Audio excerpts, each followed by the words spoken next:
안녕하십니까, 책돌입니다. 오늘 소개해드릴 책은 비우고 낮추면 반드시 낫는다입니다. 출판사는 에디터, 저자는 전홍준입니다. 저자 소개를 간단하게 하겠습니다. 1970년대 의과대학을 졸업한 뒤 조선대학교 의과대학 교수를 지내는 동안 많은 환자를 진료하면서 수술이나 약물만으로는 완치되지 않고 평생 약을 써야 하는 경우를 자주 겪었다. 이처럼 현대의학으로 고칠 수 없는 경우들을 만나면서 의사 일에 대한 회의를 느꼈다. 그러던 중에 1984년 독일 하이델베르크 대학의 지역사회의학센터에서 야채과일 절식, 수치료, 흑각요법, 마사지, 침술, 명상 등 동양의 전통의학과 유사한 치료를 하는 자연치료센터가 운영되는 것을 보게 되었다. 서양의학만 배운 지은이는 이 일을 계기로 자연치료의학을 배우기 시작했다. 그럼 바로 본문을 보도록 하겠습니다. 나는 모든 일을 미루고 일본 도쿄에 있는 2명의 의사를 찾아갔다.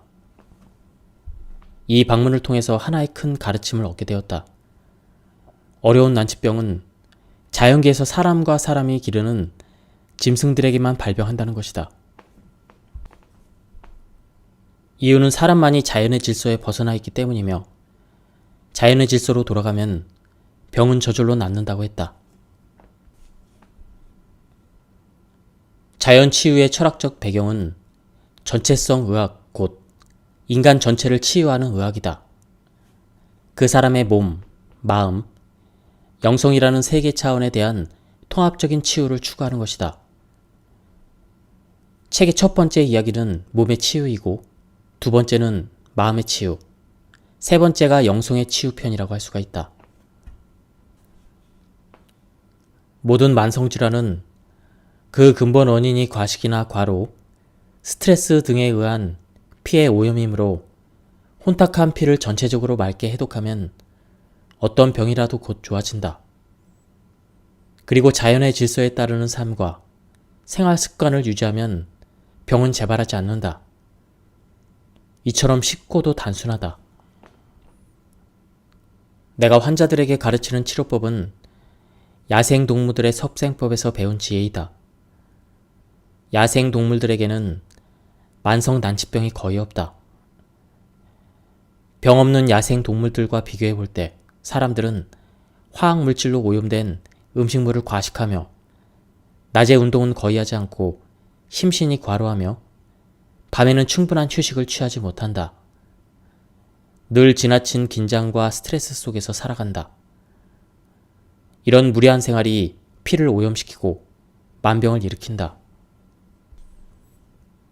대부분의 만성 통증 원인은 혈액순환이 나빠 세포에 충분한 산소와 영양분이 공급되지 못하고 있는 탓이다. 좁아진 혈관 속으로 점도가 높은 피를 한사코 통과시키기 위해서 프로스타글란딘 같은 혈관 확장 호르몬을 분비하며 생체 스스로가 안간힘을 쓰는데 이것이 통증으로 자각된다. 고무줄로 팔을 묶어 놓으면 처음에는 괜찮다가 시간이 경과하면서 점점 더 묶인 부위에 위쪽에서 압통이 심해지는 것을 경험하게 되는데 이를 혈류장애로 혈관이 확장되고 있기 때문이다. 이런 것을 보더라도 대부분의 만성통증은 혈액순환 장애로 세포에 산소가 부족한 데서 비롯된다는 것을 알 수가 있다. 이런 통증 환자들에게 생채식이나 절식을 시키면 칼로리 공급이 줄어드니까 우리 몸은 부족한 칼로리를 보충하려고 피 속에 노폐물을 연소시켜 필요한 칼로리를 얻게 된다. 따라서 혈관벽에 붙어있던 지방성분 등 노폐물이 자연스럽게 청소되어 피가 맑아지고 혈액순환이 원활해진다. 세포의 산소와 영양 공급이 아무 저항 없이 잘 이루어지니까 통증은 곧 사라져버린다. 아토피, 알레르기 피부 반응, 습진, 건선, 진균증 등 만성 난치성 피부 질환의 근본 원인은 대부분 피의 오염과 관련이 있다. 조물주가 피 속의 독을 땅구멍을 통해 밖으로 쓸어내고 있는 자기 정화 과정이라고 볼 수 있다. 무슨 근거로 그렇게 말할 수 있겠는가 하면 이런 환자들에게 약 10일간의 절식 후 몇 개월간 생채식을 시켜보면 거의 대부분 깨끗하게 좋아지기 때문이다. 알레르기 비염, 축농증, 중염도 단순히 코와 귀에서 생긴 병이 아니라 피의 오염이 근본 원인이다. 그래서 코와 귀만 치료해서는 잘 낫지 않는다. 이런 증세는 사실 그 자체가 병이 아니라 피 속의 독이 코와 귀를 통해 배설되고 있는 자기치료 과정인 것이다. 절식과 생채식을 실행하면 대부분 좋아지는데 이는 피가 정화되어 더 이상 코나 귀를 통해 독을 배설할 필요가 없기 때문이다. 대부분의 탈모는 두피에만 국한된 병증이 아니라 전신의 혈액순환 장애와 관련이 있다. 두피의 말초 혈관들이 막혀 있어서 혈액순환이 잘 안되면 머리털의 모근이 두피에서 뿌리를 받고 살 수가 없다. 마치 척박한 땅에는 풀이 나지 않는 것처럼 두피에 산소와 영양 공급이 안 되니까 머리털이 돋아날 수도 자랄 수도 없게 된다. 탈모 환자가 절식과 생채식, 충분한 휴식과 스트레스 해소법을 실천하면 극적인 효과가 있다. 두피의 혈류가 개선되어 모근이 뿌리를 내려 되살아나기 때문이다. 마치 땅이 비옥해지면 풀이나 식물이 잘 자랄 수 있는 것처럼 말이다. 암세포의 특징은 비정상적인 미숙한 세포가 무차별적으로 분열하는 신생물이다. 피가 맑고 혈액순환이 잘 되는 좋은 환경에서는 모든 세포가 생로병사의 정상적인 과정을 거친다. 하지만 피가 탁해져 저체온, 저산소, 고혈당 환경이 되면 어떤 세포들은 정상적인 과정을 거칠 수 없으므로 불가피하게 미숙한 채로 분열하는 선택을 할 수밖에 없게 된다. 살아남기 위해서 암이라는 비상수단의 생존 전략을 쓸 수밖에 없는 저체온, 저산소, 고혈당 환경을 만드는 원인이 혈액의 오염이다. 냇물이 맑아서 잘 흘러가면 어떤 벌레나 세균도 생기지 않는다. 그러나 물이 흐르지 못해서 웅덩이에 고여 부패하면 부패한 물이 원인이 되어 그 결과로 파리나 모기와 그런 여러가지 벌레나 세균 등이 나타난다. 그렇게 되면 살충제나 항생제 같은 약물을 쓸 수 있다. 그러나 물이 부패해 있는 동안에는 이 방법이 근본적인 해결책은 되지 못한다. 문제를 근원에서 해결하는 전략은 벌레나 세균이 서식할 수 없도록 물을 맑고 깨끗하게 정화하여 흐르게 하는 것이다. 오염된 물은 그대로 둔 채 파리에는 파리약을, 모기에는 모기약을 뿌리는 방법은 피의 오염은 그대로 둔 채 고혈압에는 혈압약을, 당뇨에는 당뇨약을 쓰는 서양 의학의 대증요법과 같다. 병의 원인은 그대로 두고 병의 결과만 지우려고 하니까 평생 동안 약을 써도 낫지 않는 것이다. 그런데도 왜 많은 의사들은 고혈압이나 당뇨, 심장병, 류머티즘 같은 만성질환자들에게 평생 약을 쓰는 대증요법에 매달리고 있을까? 의학의 역사를 살펴보면 오늘날 현대의학의 의사들이 질병의 원인보다 질병의 결과만 지우려고 드는 이유를 조금 이해할 수 있을 것이다.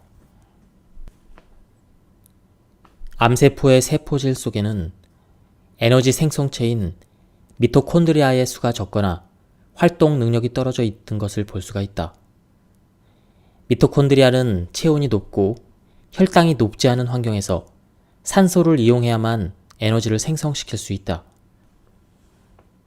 우리 몸에서 심장과 비장이 미토콘드리아 수가 가장 많은데 이 미토콘드리아가 활발하게 활동하기 때문에 체온이 높고 산소를 많이 소모하므로 심장과 비장에서는 결코 암이 발생하지 않는다. 따라서 체온이 낮고 산소가 부족한 상태가 장기간 지속되면 이런 환경에서 세포가 생존하기 위해서는 미숙한 채로 세포 분열을 하는 방법밖에 없는데 이것이 곧 암세포가 생기는 배경이다. 산소요법과 온열요법이 암을 치료하는 효과가 있는 이유가 여기에 있다. 나는 환자들을 위해서 두 가지 치료 원칙을 지니고 있다. 첫째는 마음속으로 반드시 낫는다는 믿음을 가지게 한다. 몸의 상태나 형편을 보지 말고 아프지만 이미 다 나았다고 믿는 것이다. 병을 생각하지 않고 건강해진 상태만 생각하고 상상하게 한다. 둘째는 3대 요법과 같은 병을 공격하는 방법 대신에 전신의 해독과 면역 증강 요법을 실행하여 피를 맑게 하고 혈액순환을 촉진시킨다. 이것이 체내의 산소와 체온을 높이는데 가장 필요한 일이다. 이와 함께 다양한 산소요법과 온열요법을 병행한다. 내가 치료했던 간암 환자는 이 두 가지 원칙의 치료법을 믿고 실천한 결과 지금은 건강했던 예전의 모습을 되찾았다. 물론 이렇게 한다고 모든 환자를 다 낫게 할 수는 없다. 하지만 이 방법을 온전히 믿고 실천한 환자들 가운데 극적인 개선을 보이는 경우가 있다. 그동안 만났던 많은 환자들을 통해서 내가 배운 교훈은 만성질환이나 난치병을 고치려면 삶을 근본적으로 변화시켜야 한다는 것이다. 삶에 대한 태도와 생활 습관을 고치는 것이 그렇게 중요하다는 것은 몇 번을 강조해도 부족하다. 그 중에서도 특히 마음을 변화시키는 것이 제일 중요하다.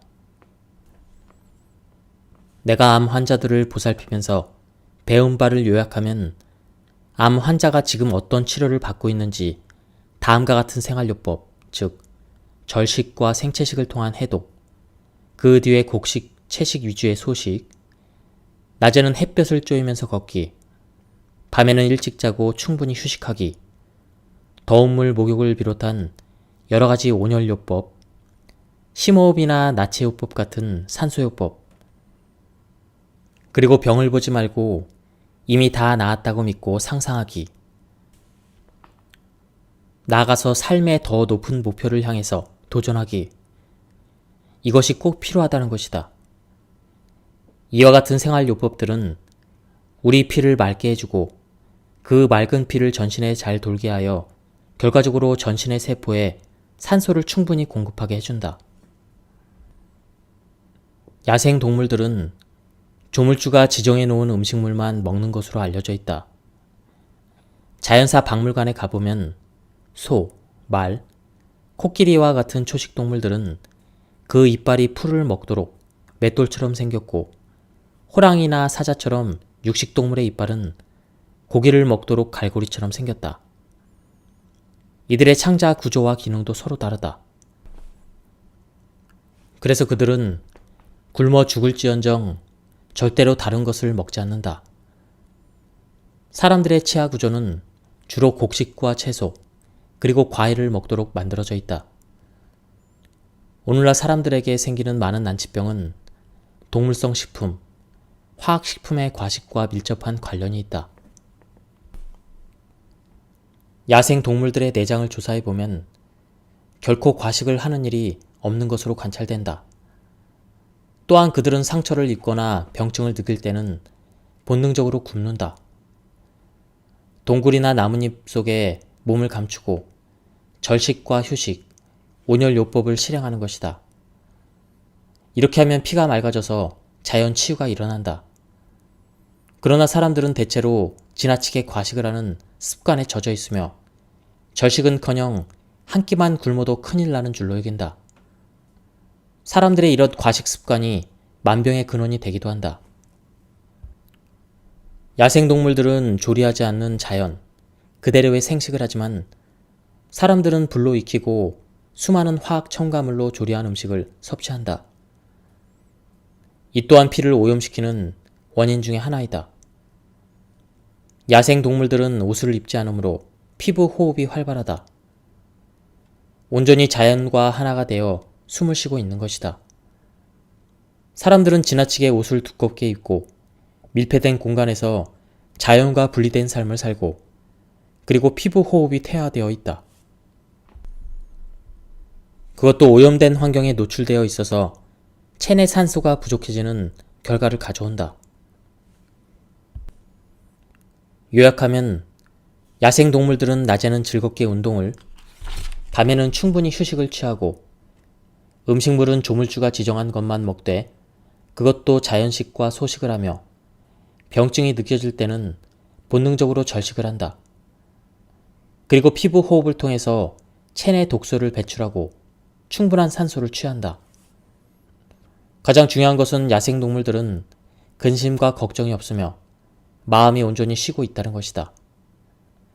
병이 없는 이러한 야생동물들의 삶의 방식을 그대로 따르면 있던 병도 저절로 좋아진다는 것이 자연치료의학의 핵심 사상이다. 사람이 자신의 능력과 분수를 벗어나서 무리한 생활을 하는 것, 곧 자연스럽게 살지 못하는 것이 만병의 원인이다. 아침에 배가 고프지 않으면 먹지 않아도 된다. 배가 고프지 않다는 것은 우리 몸이 음식을 원치 않으며 위가 소화할 준비가 되어 있지 않다는 사인이다. 세계 최고 수준의 양생의학으로 평가받는 아유르베다에서는 배가 고프지 않으면 먹지 말고 배가 고플 때 먹으라. 태양이 하늘의 중심에 올라왔을 때 생리활동이 가장 왕성하므로 점심을 주된 식사로 하되 아침과 저녁은 가볍게 하라고 가르치고 있다. 1992년 아유르베다를 배운 뒤 나와 우리 가족은 지난 20년간 아침을 생야채즙 한 잔으로 대신하고 있다. 모발 검사 등으로 사람들의 영양 상태를 체크해 보면 대부분 필수 영양소인 미네랄은 부족하고 콜레스테롤이나 중성지방은 많은 편이다. 따라서 단백질, 지방, 탄수화물의 섭취를 줄이고 부족한 미네랄이나 비타민은 더 많이 공급해야 한다. 이를 위한 제일 좋은 방법이 아침 식사를 생야채즙 한 잔으로 대신하는 것이다.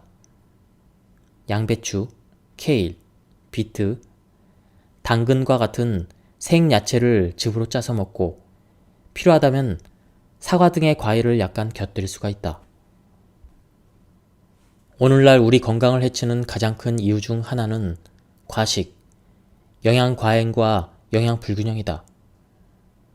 어린이에서 노인까지 모든 국민이 아침 식사를 생야채즙 한 잔으로 대신하면 이 습관만으로도 국민 전체 건강 증진에 크게 기여할 것이다. 이런 습관이 우리 몸에 부족한 필수 영양소를 충분히 공급해주고 남아도는 영양분과 노폐물은 연소되어 칼로리로 쓰이게 하므로 혈액도 정화되고 정신도 맑아지며 몸도 가벼워지는 등 수많은 장점이 있다. 점심 한 끼만 먹는 1일 1식이라면 아침과 저녁은 생야채즙으로 대신해도 아무 문제가 없고 간헐적 절식을 할 때도 그 절식하는 날은 생야채즙을 자주 마시면 해독과 건강 증진에 아주 좋은 대안이 될 수가 있다. 신념의 생물학이라는 저서로 유명한 미국의 위스콘신 의대 생화학 교수 브루스 립톤의 연구에 의하면 유전자는 세포 내의 사정과는 상관없이 그 사람의 마음 상태에 따라서 영향을 받는다고 한다. 사물에 대한 자각, 곧 개인이 세상을 어떻게 보는가가 자신의 유전자를 그리고 자신의 신체를 조절하는 핵심 요인이라는 것을 발견했다. 우리의 신념과 지각이 긍정적이든 부정적이든 유전자의 활동성에 결정적으로 영향을 미치므로 결과적으로 유전자 코드를 변화시키게 된다는 것이다. 그러므로 만일 마음이 다쳐서 두려움 가운데 있다면 신체 시스템도 다치며 결국 질병으로 가게 될 것이고, 반면에 우리 마음이 열려서 건강하고 긍정적인 신념과 지각 상태로 변화한다면 우리 신체와 삶도 건강하고 긍정적인 결과를 가져온다는 것이다. 육신의 세포를 변화시키기 위해서는 마음을 변화시키지 않으면 안 된다는 것이다. 그의 연구 결과는 경천동지할 만한 생물학적 업적이라고 평가받고 있다. 몇 년 전에 내가 아프리카에 있을 때 남아프리카 공화국에 살고 있는 한 선교사를 만났다. 이분은 자신이 어떻게 백혈병을 극적으로 회복되었는지 경험담을 들려주었다. 나는 1994년 한국의 한 대학병원 백혈병 병동에서 항암 치료를 받고 있었지만 결과는 절망적이었다. 그 무렵 어느 목사가 쓴 아프지만 나았다라는 신앙 체험기를 보고 마음의 대전환이 일어나 절망에서 벗어날 수 있는 힘을 얻게 되었다. 신앙 체험기의 내용은 위궤양으로 오랫동안 고통 중에 있었던 분이 무엇이든지 기도하고 구하는 것은 받은 줄로 믿으라. 그러면 너희에게 그대로 되리라 라는 성경에 있는 이야기를 그대로 받아들여 나는 이제 다 나았다고 믿고 나은 사람처럼 생각하고 말하고 행동하였더니 약물 치료에도 반응이 없던 위궤양이 즉시 좋아졌다는 것이었다. 나는 그 신앙 체험기 가운데 무엇이든지라는 글귀가 눈에 크게 보이면서 가슴에 감동으로 다가왔다. 아, 나의 백혈병도 이미 다 나았다고 믿기만 한다면 낫겠구나 하는 믿음이 생겼다.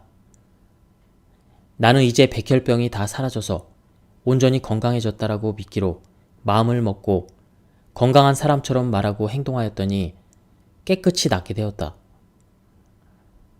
나중에는 건강이 완전히 회복되어 아프리카의 선교사로 갈 수 있게 되었다.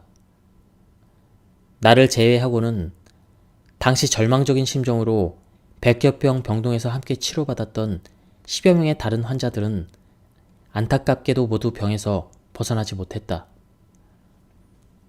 나는 아프리카에서 이 이야기를 들은 뒤로 나의 환자들에게 이 선교사의 백혈병을 낫게 한 믿음의 힘에 대해서 늘 소개하고 있다.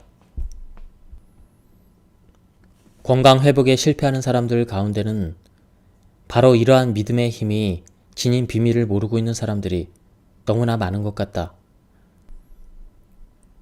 우리에게 어떠한 의심이나 생각이 일어나더라도 그걸 모두 버리고 이미 다 나았다.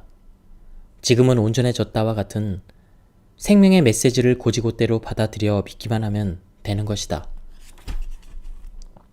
이것은 이처럼 쉽고도 단순하다.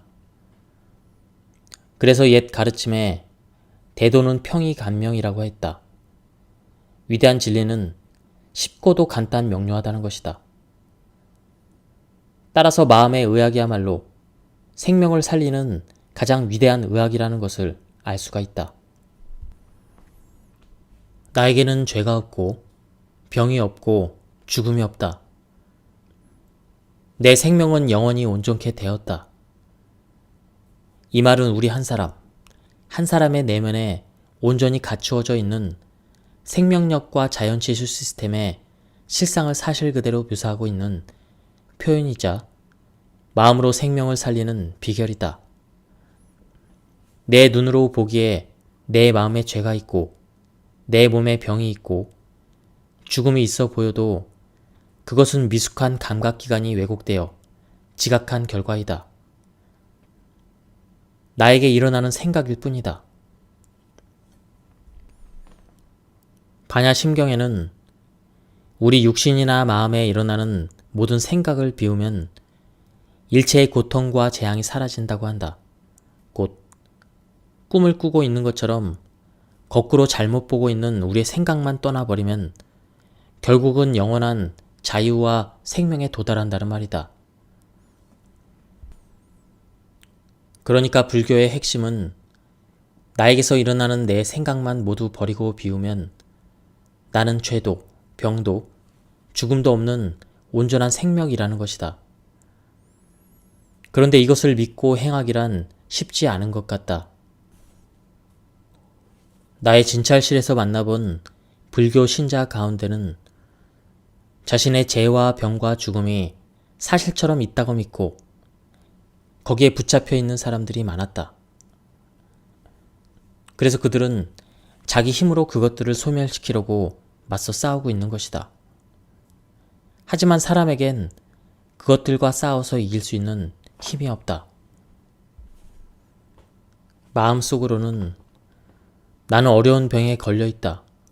나는 불치병에 걸려있다고 믿으면서 약이나 물리적인 치료에만 의존하는 사람들이 너무나 많다.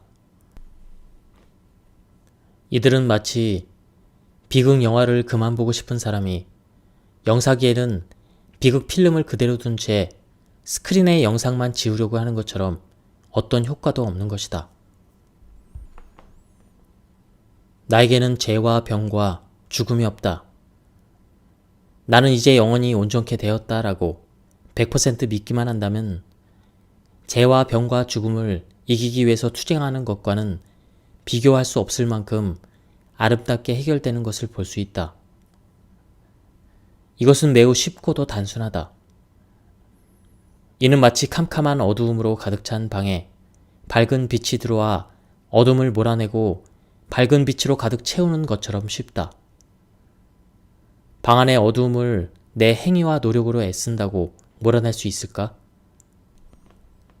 아니다. 오직 빛이 들어와야 한다.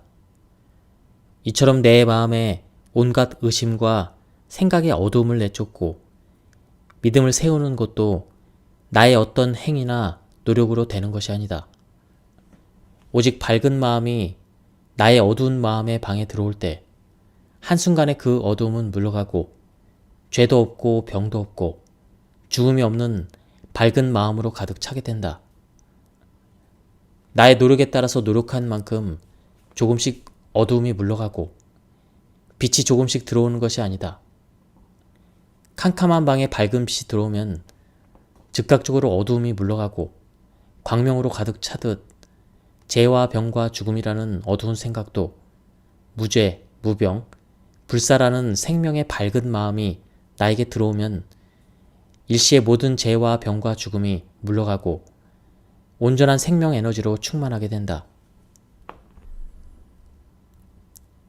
피의 독을 만드는 4가지 배경, 호흡, 음식, 활동, 마음. 이 4가지가 생명의 4대 요건이다.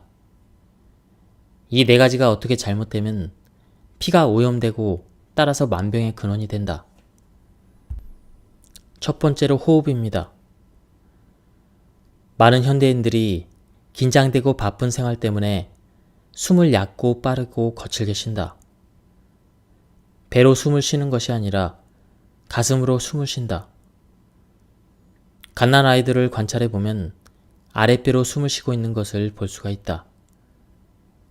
대체로 나이가 들면서 호흡의 중심이 아랫배에서 점점 위로 올라가서 성인이 되면 가슴으로 숨을 쉬고 임종 때가 되면 목에서 가쁜 숨을 몰아쉬다가 세상을 떠나게 된다. 그래서 될 수 있으면 아랫배로 깊고 천천히 호흡을 해야 한다. 가슴으로 급하게 숨을 쉬면서 교감신경의 긴장과 스트레스 호르몬의 과다 분비를 부추기며 따라서 혈관이 수축되고 피가 혼탁해져서 혈액순환 장애를 가져온다.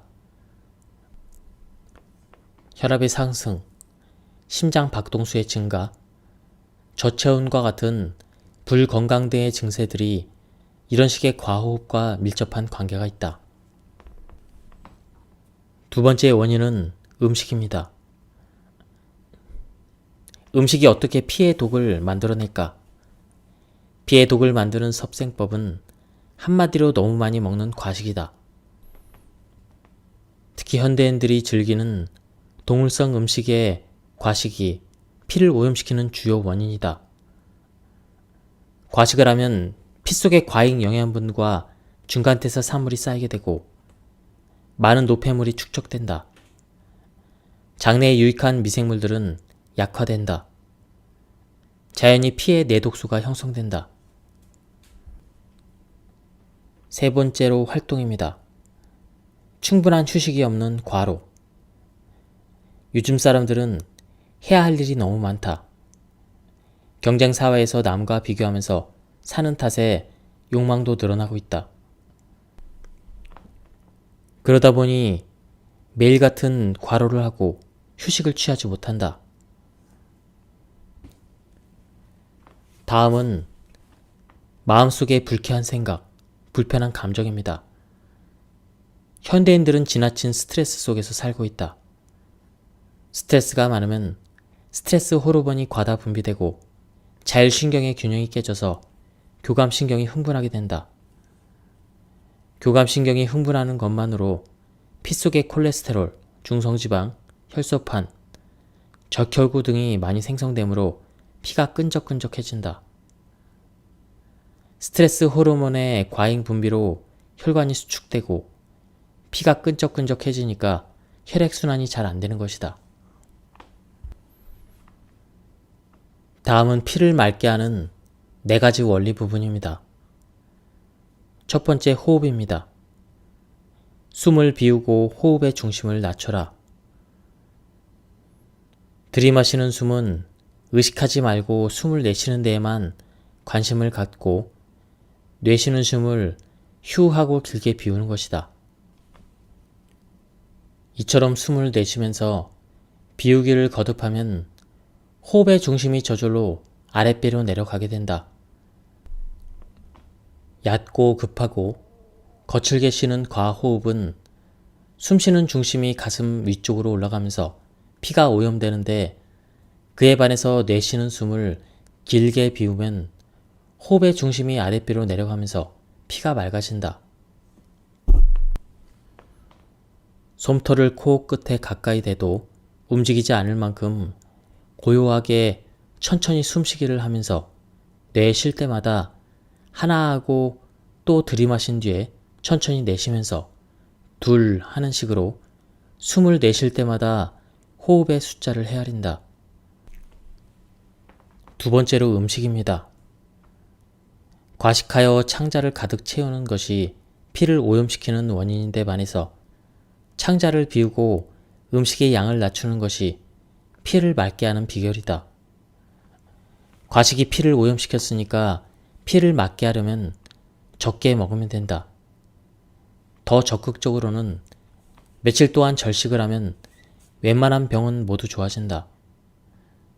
경우에 따라서는 야생동물처럼 불로 익히지 않는 생식을 하는 것이 난치병을 치유하는 데 효과가 나타났다. 다음은 저자가 생식과 절식, 소식의 방법을 간단하게 소개하고 있습니다. 생식요법이란 생야채즙, 잎과 뿌리를 곁들인 생야채, 생현미 잡곡가루, 생의 조류, 견과류 등을 주식으로 하는데 화학비료와 살충제, 환경물질로 오염되지 않은 재료를 선택한다. 절식요법이란 7일에서 10일간 씹어먹는 일체의 음식 대신에 생야채즙, 야채, 과일 발효액, 그리고 생강차, 더운 물만 섭취하는 전신 해독요법이다. 이 절식요법을 실행한 환자들은 그동안 약을 쓰지 않았는데도 혈압이나 혈당, 간 기능 검사상의 수치 등이 다 정상인 것을 발견할 수가 있었다.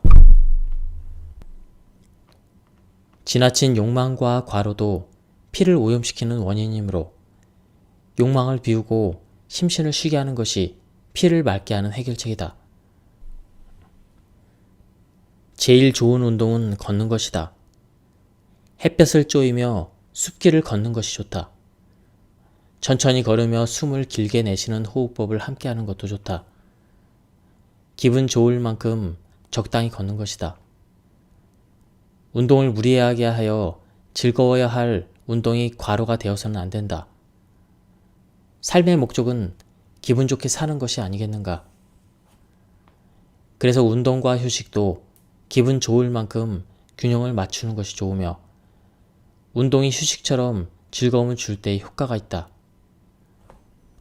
밤에 일찍 잠자리에 들고 충분히 쉬는 것도 매우 중요하다. 현대에는 밤 늦게까지 잠자리에 들지 못하는 경우가 많이 있다. 다음은 4번째로 마음입니다.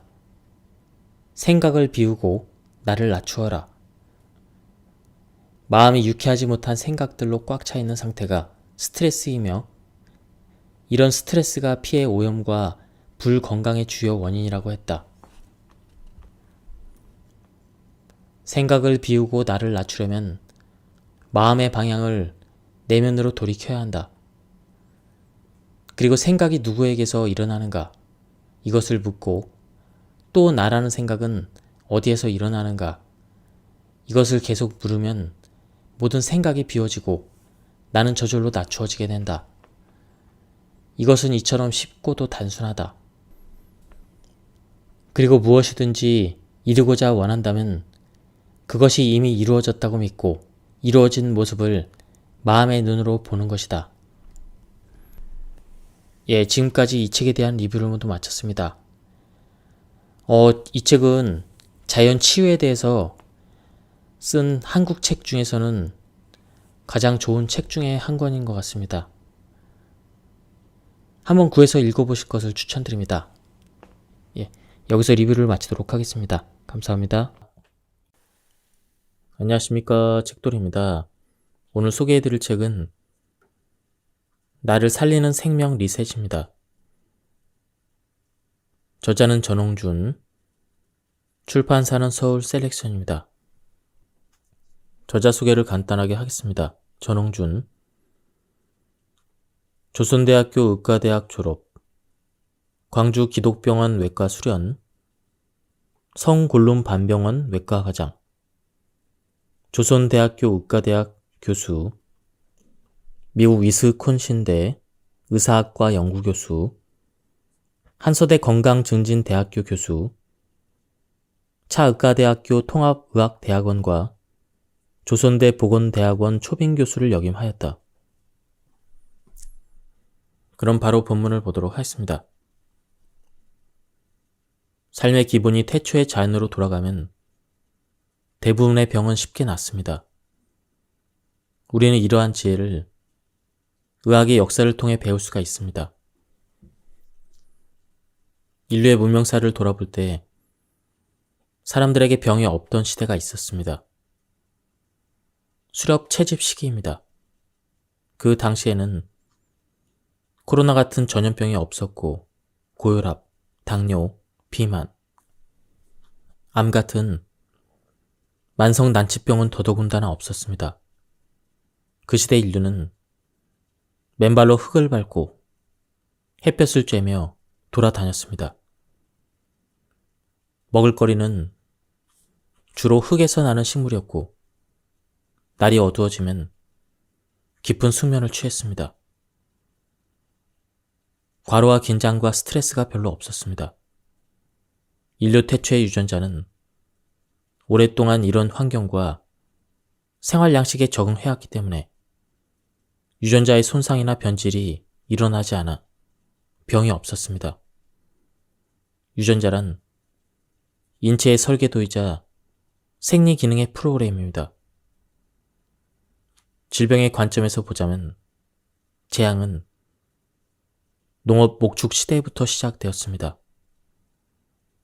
사람들이 일정한 장소에서 동물들과 함께 모여 살게 되자 동물에 기생하던 벼룩, 찐득이, 세균, 바이러스 등이 사람에게 옮겨와 병원균이 되었습니다.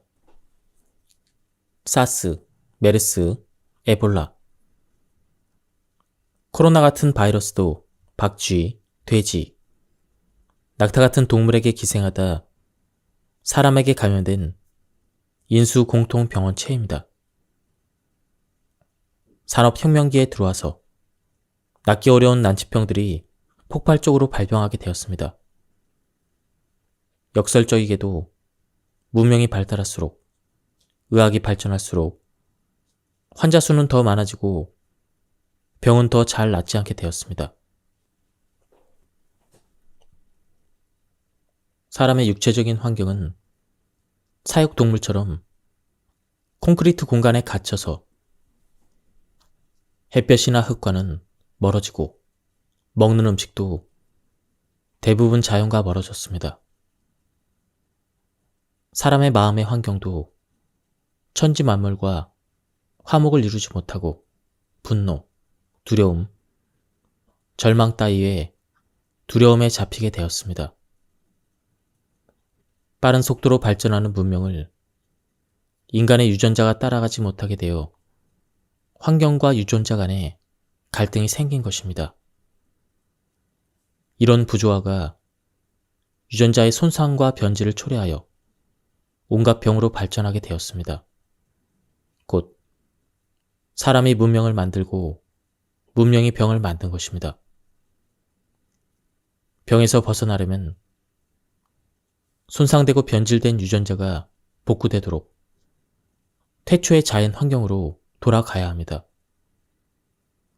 도토리나 콩을 햇볕, 흙, 신선한 공기가 없는 어두운 벽장 안에 가두어 두면 부패하게 됩니다. 벽장에서 병들어 죽어가는 도토리와 콩을 꺼내서 흙에 심고 햇볕을 쬐면 씨눈의 유전자의 생기가 들어와 싹이 트고 줄기가 자라 꽃과 열매를 맺게 합니다. 사람의 생명도 이와 똑같습니다. 어떤 병을 가진 환자라도 맨발로 흙을 밟고 햇볕을 쬐며 흙에서 자란 식물을 주워 먹고 깊은 생기 호흡을 하게 되면 도토리와 콩이 살아나듯 그 환자의 생기가 살아나게 됩니다. 따라서 유전자가 복구되어 병이 사라집니다. 육체의 환경을 바꾸듯 마음의 환경도 벽장 속의 어두운 마음을 햇볕처럼 밝고 따뜻한 마음, 흙같이 부드러운 마음, 신선한 공기같이 생기 넘치는 마음으로 돌려놓으면 유전자가 태초의 창조 질서로 회복됩니다. 생기가 회복되어 병이 저절로 낫게 됩니다. 이것은 이처럼 쉽고도 단순합니다. 사람의 생명은 숨쉬고 먹고 움직이고 마음을 써야 유지가 됩니다. 곧 호흡, 음식, 활동, 마음. 이 네 가지가 생명을 살리는 가장 기본적이고도 필수적인 요건입니다. 이 네 가지가 잘 되면 건강과 행복이 오고 잘못되면 질병과 고통이 옵니다. 그러므로 이 네 가지 기본 요건을 바르게 선택하는 것이 병을 고치고 생명을 살리는 최고의 의사라고 할 수가 있습니다. 이 책은 이 기본 요건 네 가지를 잘 선택함으로써 최고 의사를 만나 온갖 병과 고통에서 벗어난 사람들의 성공 스토리입니다. 누구든지 이 책을 통해 최고의 의사를 만나면 병도 낫고 행복한 삶을 누릴 수가 있습니다. 나뭇가지나 이파리가 병들었을 때 병든 잎과 가지를 잘라내고 약을 뿌릴 수가 있습니다. 그러나 더 중요한 일은 뿌리를 잘 보살피고 관리해 주는 것입니다. 눈에 보이는 병든 나뭇잎과 가지를 잘라내고 약을 뿌리는 방법이 의료기관의 증세 치료라면 눈에 보이지 않는 뿌리에 영양분을 공급하고 토양을 잘 관리해주는 방법이 최고 의사의 자연 치유입니다. 2008년 설날 무렵 KBS 아침마당이라는 프로그램에 초청 강사로 출연한 적이 있는데 그날 그 방송을 보고 오후에 어떤 암 환자의 따님이 제게 전화를 했습니다.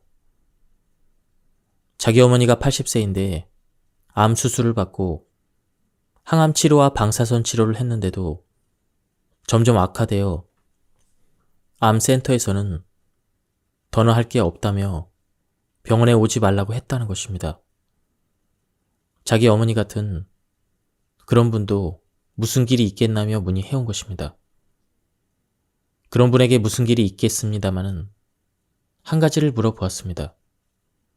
혹시 어머니가 종교나 믿는 신앙이 있는지. 그러자 천주교회에 다닌다고 했습니다. 그러면 성경을 믿는지 묻자 믿는다고 대답했습니다. 저는 성경을 잘 모르지만 제가 이해하는 성경의 가르침의 핵심은 내 믿음이 내가 원하는 현실을 가져온다. 즉, 내가 믿는 대로 경험한다. 더 적극적으로는 무엇이든지 내가 기도하고 구하는 것은 이미 받았다고 믿어라.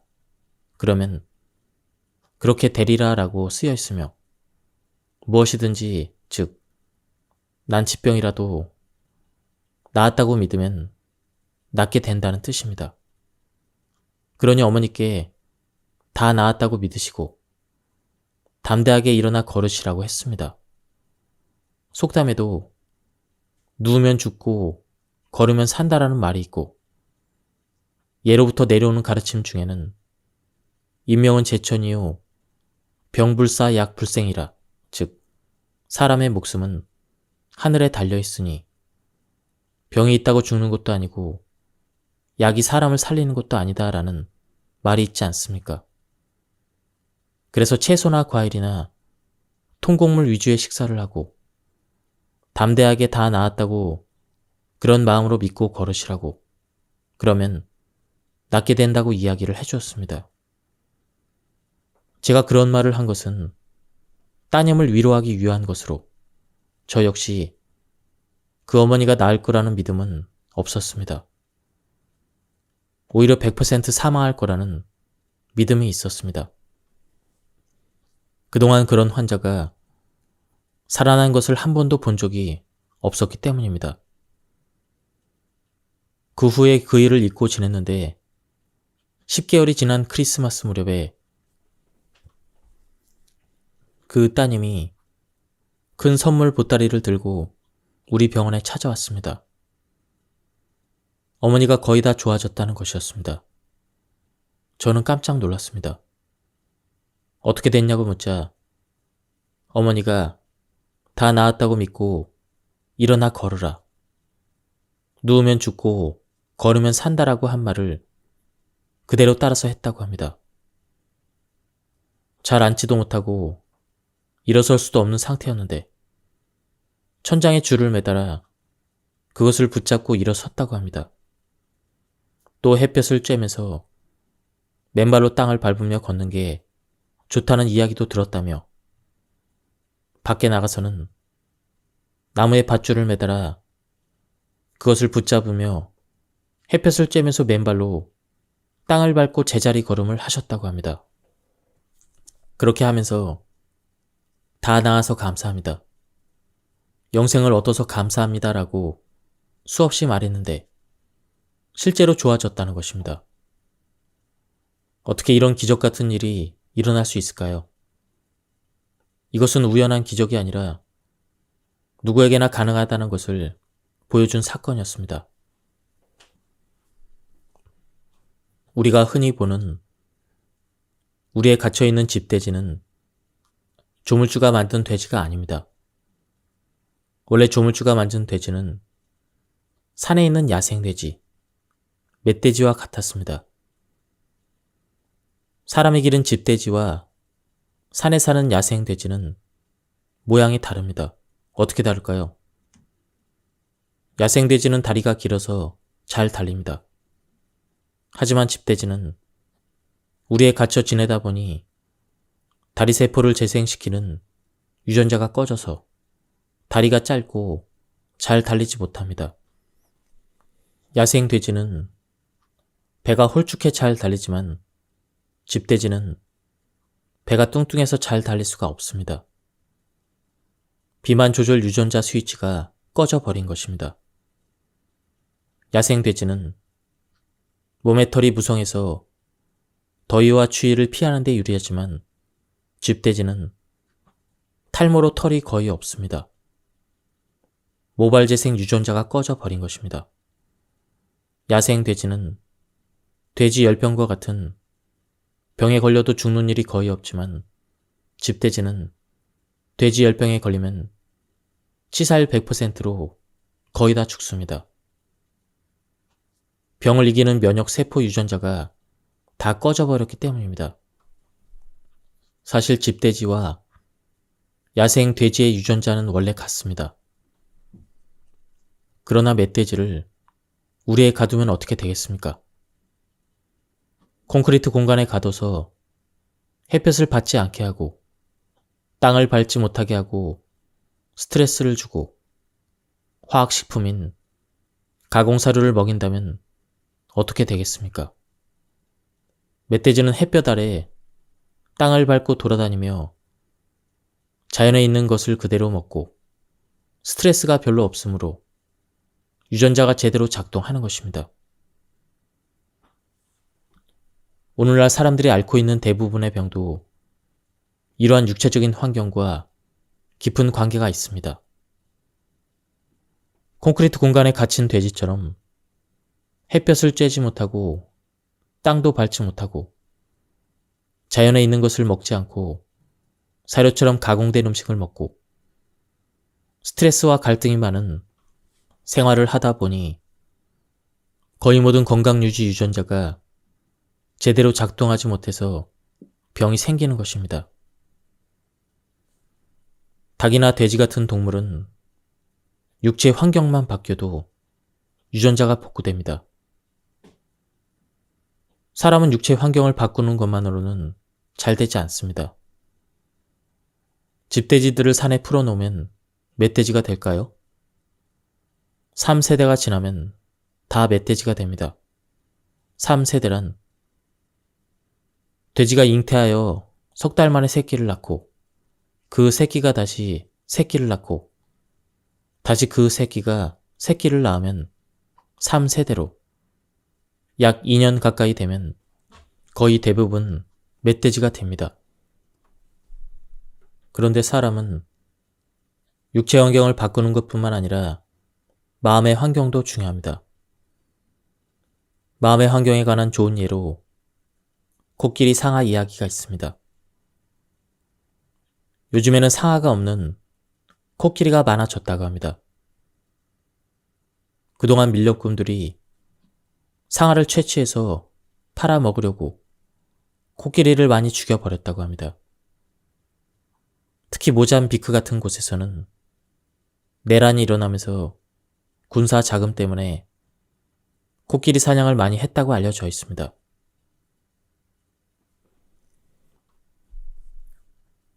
코끼리나 낙타는 매우 영리합니다. 코끼리는 자기 새끼나 가족, 동료가 밀렵꾼들이 쓴 총에 맞아 쓰러지면 처음에는 무서워서 도망가지만 다시 돌아와 슬퍼한다고 합니다. 코로 피를 닦아내면서 눈물을 흘리며 운다고 합니다.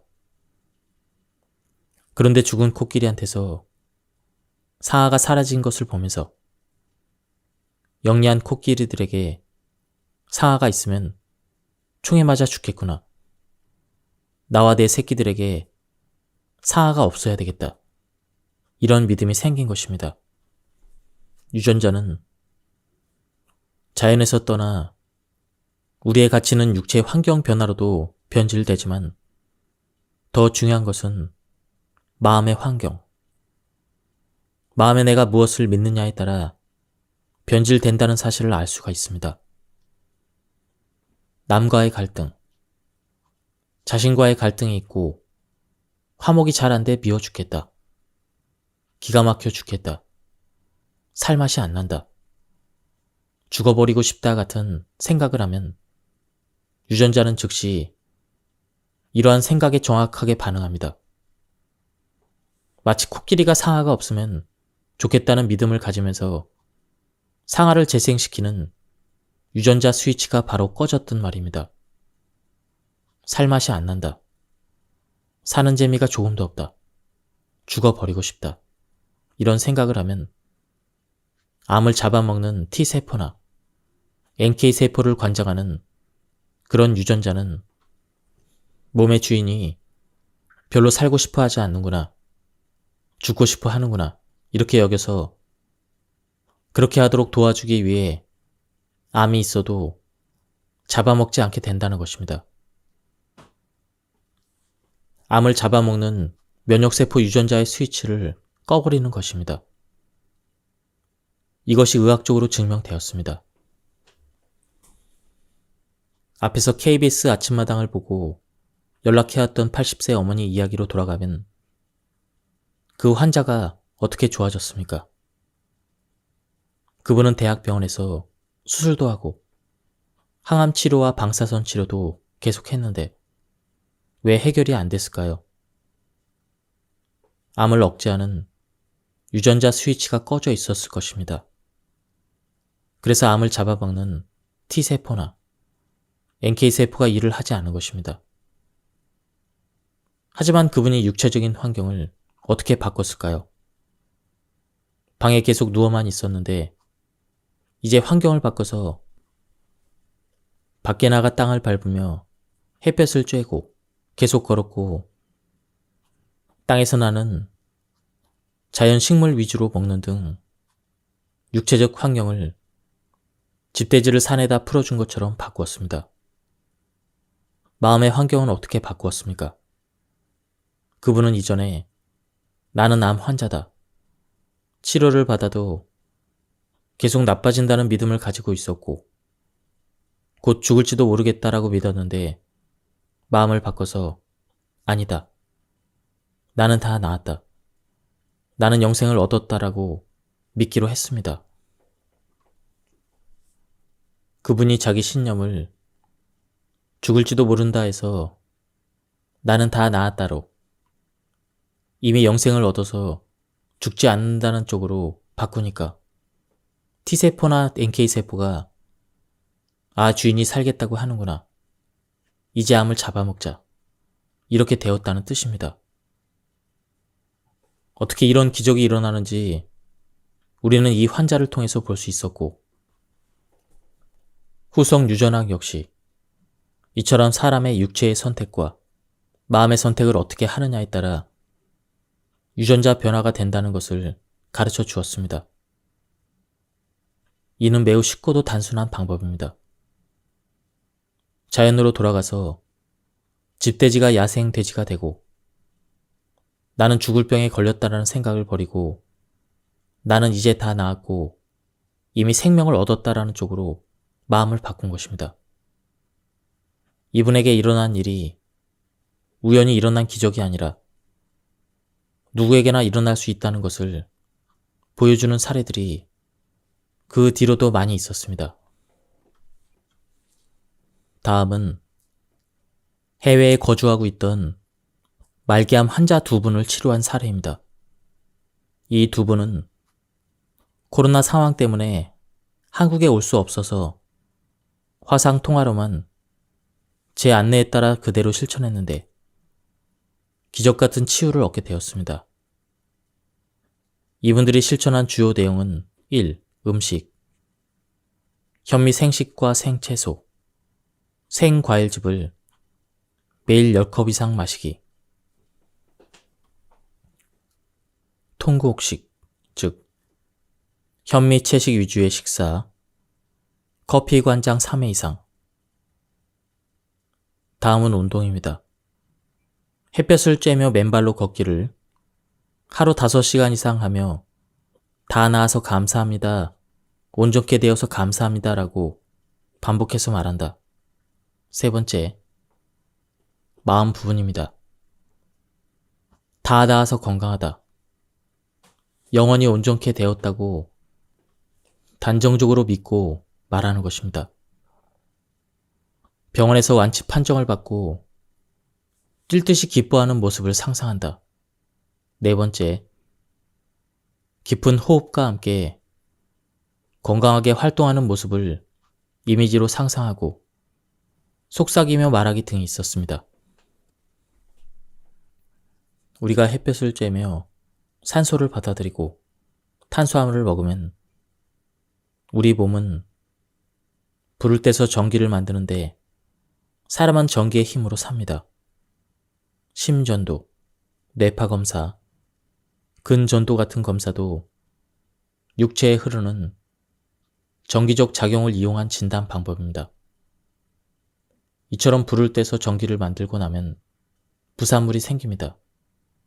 바로 활성산소입니다. 자동차가 연료를 태우면 배기가스가 나오듯 활성산소가 나옵니다. 또 우리 몸에서 전기가 돌아가면서 마찰이 생기고 여기서도 부산물이 나오는데 바로 정전기입니다. 부산물인 활성산소와 정전기가 모든 병의 원인이 됩니다. 유전자를 손상하고 변질시켜버리기 때문입니다. 활성산소를 없애는데 가장 좋은 음식이 바로 채소와 과일과 곡식입니다. 가장 중요한 것은 맨발로 흙을 밟을 때 활성산소와 정전기가 엄청 많이 빠져나간다는 점입니다. 맨발로 흙을 밟는 것이 얼마나 중요하고 놀라운 효과가 있는지 꼭 기억하고 하루에 두세 차례, 한 번 걸을 때 약 10분만이라도 가능하면 30분 정도 맨발로 흙을 밟기 바랍니다. 우리가 먹는 음식물들은 대변이나 소변으로 배출되는데 이것들도 땅으로 갑니다. 이 역시 조물주가 그렇게 만드셨습니다. 우리한테서 나오는 부산물인 활성산소와 정전기 역시 땅으로 배출됩니다. 요즘 대부분의 사람은 흙과 접촉되지 않는 콘크리트 공간에 살고 있습니다. 예전 흙집에 살 때와는 많이 달라졌습니다. 게다가 전기의 흐름을 차단하는 절연체 신발을 신고 있어서 땅과 접촉할 기회가 없습니다. 오늘날 건강에 문제가 있는 분들은 햇볕을 쬐고 맨발로 땅을 밟고 채소와 과일과 통곡식 위주의 식사를 하고 긍정적인 마음으로 병이 다 나았다고 믿는 것만으로도 많은 병이 사라집니다. 그리고 병을 치료하는 데 있어서 감사하는 마음이 중요하다고 합니다. 감사의 마음이 일어나도록 돕는 한 가지 방법이 있습니다. 감사와 기쁨이 일어나야 유전자 스위치가 켜지는 것을 알기에 활용하는 것입니다. 감사 대신 원망, 기쁨 대신 슬픔, 희망 대신 절망이 일어나면 유전자가 꺼지기 때문에 어떻게 감사를 유도할지 고민한 끝에 꾀를 낸 것입니다. 조용한 공간에서 아버지 감사합니다, 어머니 감사합니다를 계속 소리내어 말하게 하는 것입니다. 독자 여러분들도 한번 해보시면 알게 되겠지만 처음에는 맹숭맹숭해서 이게 무슨 짓인지 하는 마음도 듭니다. 하지만 약 30분 정도 자기 부모 얼굴을 떠올리며 아버지 감사합니다, 어머니 감사합니다를 계속 말하면 어떤 사람이든 뜨거운 눈물을 흘리게 됩니다. 환자 중에서 자기 아버지를 죽이려고 마음먹은 사람도 있었습니다. 위암에 걸려서 온 환자였는데 그런 분도 마지막에는 뜨거운 눈물을 흘리며 부모에게 감사가 일어나는 것을 보았습니다. 이때 놀랍게도 유전자가 회복됩니다. 앞에 자가면역 질환 환자에게도 친정 부모에 대해서 아버지 감사합니다, 어머니 감사합니다를 말하게 하고 시부모에 대해서도 감사하게 하고 남편에 대해서도 계속 감사하게 했습니다. 전에는 없었던 감사가 일어나고 산책할 때도 아버지 감사합니다, 어머니 감사합니다를 소리내어 말했습니다. 아버지 어머니는 나를 낳아준 육신의 부모이기도 하지만 크게 보면 우리를 낳아준 조물주 아버지이고 대지인 어머니를 뜻하기도 합니다. 그래서 아버지 감사합니다, 어머니 감사합니다를 계속 하다 보면 우리를 창조한 창조주 아버지께 감사합니다, 우리에게 빛과 생기와 식물을 준 대지와 온 천지 자연에게 감사합니다로 확대되어 갑니다. 문명이 개발되기 전인 수렵 채집 시기에는 불로 익힌 음식이 없었습니다. 고혈압이나 당뇨, 통증, 자가면역 질환 등 여러 가지 만성 질환을 앓는 분들이 병을 해결하고 싶다면 참고하면 좋겠습니다. 모든 식사를 생식으로 하라는 것이 아닙니다. 물에 불려서 냉장고에 넣어둔 현미쌀을 믹서로 갈면 우유나 두유처럼 되는데 거기에 꿀이나 소금을 넣으면 아주 맛이 좋습니다. 아침으로 그것에 채소와 과일을 먼저 먹습니다. 처음에는 그것만 드시라고 권하는 분도 있습니다. 이렇게 먹는 것이 집돼지를 산에다 풀어주는 것이며 점심과 저녁도 일단 그렇게 먹은 뒤에 현미채식 위주로 음식을 먹습니다. 앞에서 84세 된 그분은 지금도 불에 익힌 음식을 먹지 않고 날마다 햇빛을 쬐고 땅을 밟으며 아버지 감사합니다. 어머니 감사합니다. 하나님 감사합니다. 천지자연에 감사합니다를 마음으로 믿고 입으로 반복해서 말하는 연습을 계속하고 있습니다. 우리 중 누군가에게는 어떤 병이 있고 어떤 문제가 있다 하더라도 처음 말씀드린 대로 매우 단순하고 쉬운 방법이 있습니다. 우선 육체적인 환경의 선택으로 햇볕을 쬐며 맨발로 걷는다입니다. 맨발로 걷는 것을 강조하는 이유가 있습니다. 사람들의 전압을 재보면 200에서 1000 미리볼트 정전기가 있는데 땅을 밟으면 전압이 0 미리볼트가 됩니다. 활성산소도 엄청 많이 빠져나갑니다. 저는 아침에 막 일어나면 일단 따뜻한 물을 한 잔 먹는데 가장 좋은 물은 현미를 커피처럼 볶아서 우려낸 물입니다. 이 물을 마신 다음 아파트 어린이 놀이터 모래밭에서 약 30분간 맨발로 걷습니다. 그 다음에 병원에 출근하는데 진료 중에 틈날 때 근처 작은 공원에서 30에서 40분 정도 맨발로 땅을 밟고 걷습니다. 저녁에 집에 와서도 놀이터에 가서 30분 정도 맨발로 걷습니다. 하루 1시간 30분 정도 맨발로 걷는 셈입니다. 여러분도 해보시면 알게 되겠지만 아마 한 달 정도 하면 몸에서 놀라운 변화가 일어날 것입니다. 이렇게 육체적인 환경 선택은 햇볕과 생기 호흡과 맨발 걷기, 그리고 주된 음식은 채소와 과일과 곡식 위주의 식사를 하고 고기를 먹더라도 조금만 먹습니다. 그리고 마음의 선택은 모두 긍정하는 것입니다. 어떤 경우도 다 좋다.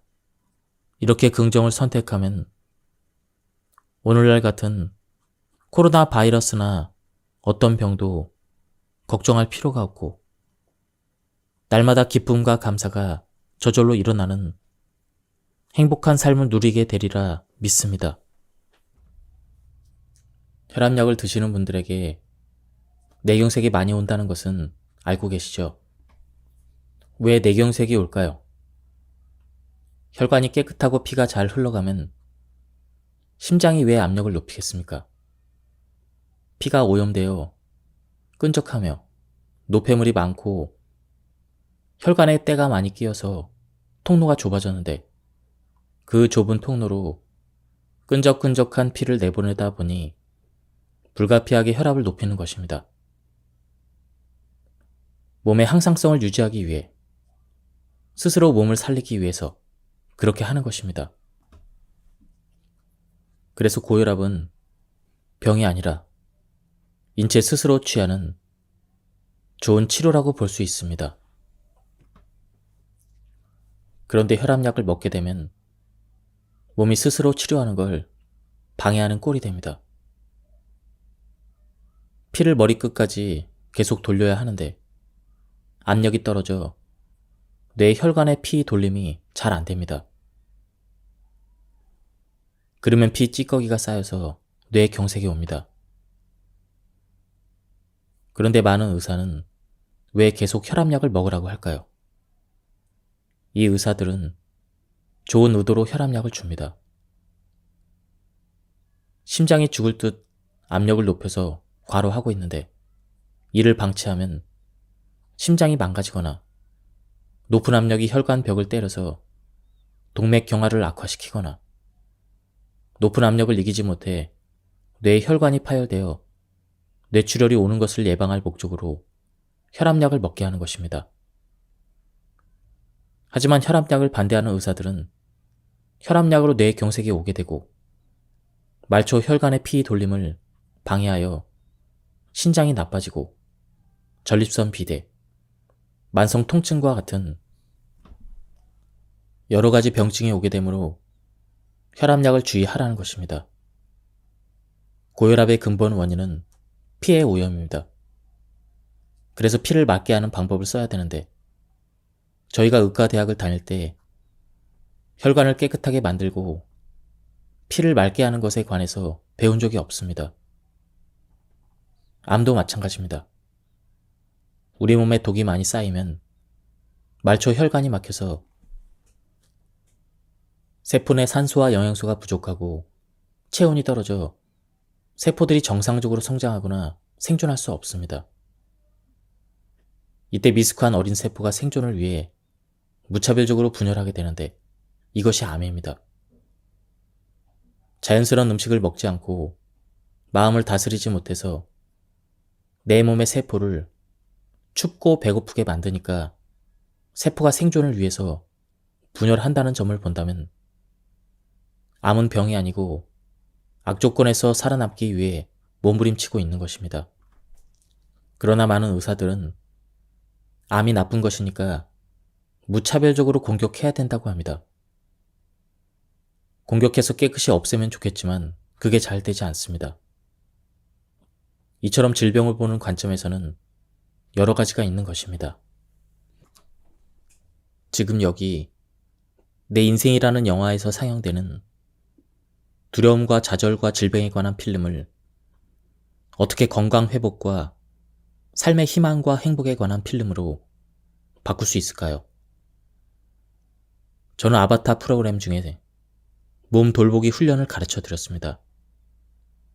자신의 몸을 마치 자기가 기르는 애완동물처럼 생각하게 했습니다. 내 몸이 아니고 귀여운 강아지처럼 대하면서 다 나음을 입어 감사합니다. 완전케 되어 감사합니다를 하루에 10,000번 소리내어 말하라고 했습니다. 10,000번 하려면 보통 3시간 정도 걸립니다. 지금 이분은 2년 정도 넘었는데도 아무런 병 없이 정상적으로 살고 있습니다. 암 환자들 대부분은 마음의 갈등이 있습니다.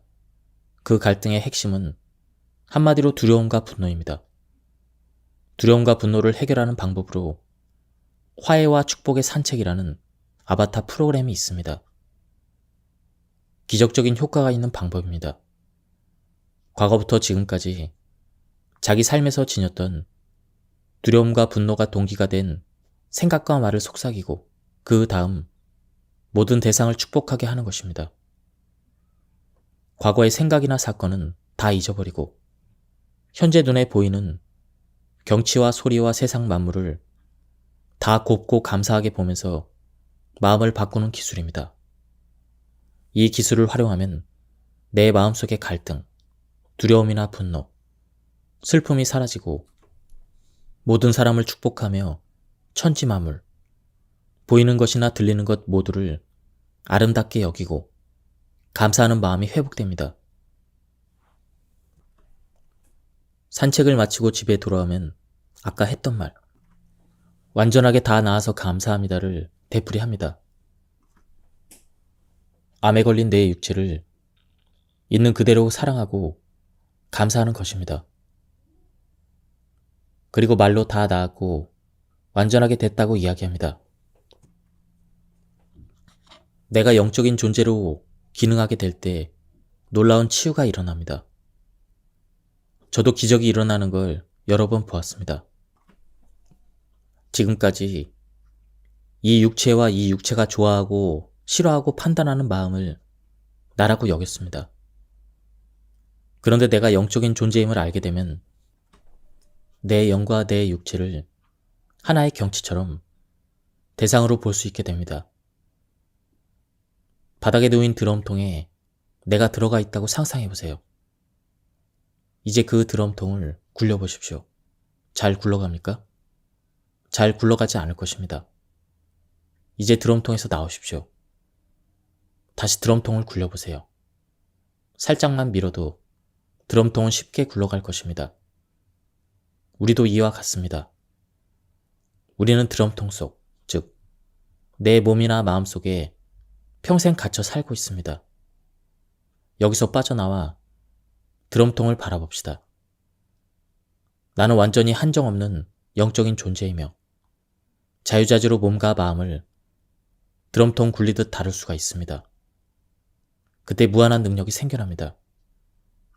오늘날 많은 사람이 나는, 즉, 몸으로 생각합니다.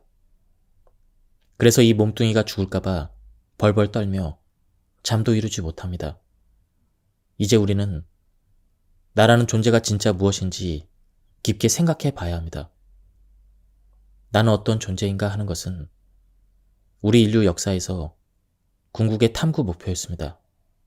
소크라테스는 너 자신을 알라라고 했습니다. 진짜 내가 누구인지 알기 쉽지 않고 대부분의 사람은, 좀 심하게 말하면 99%는 진짜 내가 누구인지 모르고 살기 때문에 그런 질문을 했을 것입니다. 앞에서 말씀드린 아바타 프로그램도 완전히 영적 존재, 순수 의식의 존재가 진짜 나임을 알게 하는 것이 목표입니다. 저는 중환자실에서 환자의 임종을 많이 보았습니다. 환자가 숨쉬는 모습과 숨이 멎은 후에 사망한 모습은 너무나 다릅니다. 부부 사이에서도 숨이 떨어지면 그 옆에 있으려 하지 않고 쳐다보지도 않는 사람이 많습니다. 모습이 너무나 다르기 때문입니다. 한마디로 표현한다면 영이 빠져나가면 그 다음은 낙엽처럼 보입니다. 이를 보면서 우리가 정말 영적인 존재임을 더 실감했습니다. 이 육체는 오늘 세상을 떠나 흙으로 돌아가더라도 내 의식은 영원히 죽지 않음을 우리는 알아야 합니다. 육체가 나라는 생각을 지워버리면 거기에 남아있는 나는 영적인 존재입니다. 남성의 정자와 여성의 난자가 만나 착상이 되어 4주 정도 지나면 개구리 알만한 수정란을 초음파로 볼 수가 있습니다. 10주 정도 되면 심장이 뛰는 것을 볼 수 있고 6에서 7개월 정도 되면 척추뼈가 보이고 약 40주가 되면 정교한 장기를 모두 갖춘 사람이 됩니다. 이런 것은 산모의 힘으로, 의사의 힘으로 되는 것이 아닙니다. 우리는 알 수 없지만 그것을 만들어내는 생명의 힘, 치유의 힘이 작용한 결과입니다. 땅에 콩을 심으면 싹이 나고 줄기가 나고 잎이 나고 열매를 맺습니다. 그 과정을 보면 콩 스스로 그렇게 하는 것이 아니라 외부에서 생명의 힘, 즉 치유의 힘이 들어온다는 것을 알 수 있습니다. 겨울이 되어 나뭇잎이 다 떨어진 벌거숭이 나무가 봄이 되면 소생을 하죠. 푸른 잎이 나고 녹음이 우거지고 가을이 되면 단풍이 지는 이런 과정에 자연의 생명력, 치유력이 작용하고 있음을 알 수 있습니다.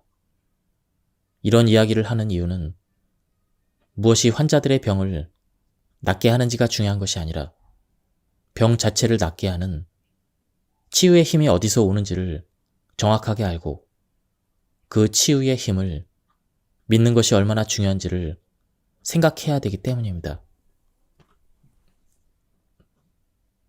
면역세포가 정상적으로 작동하지 못하는 데는 자기 자신을 비하하는 비관적인 신념, 자기 자신을 공격하는 신념이 작용합니다.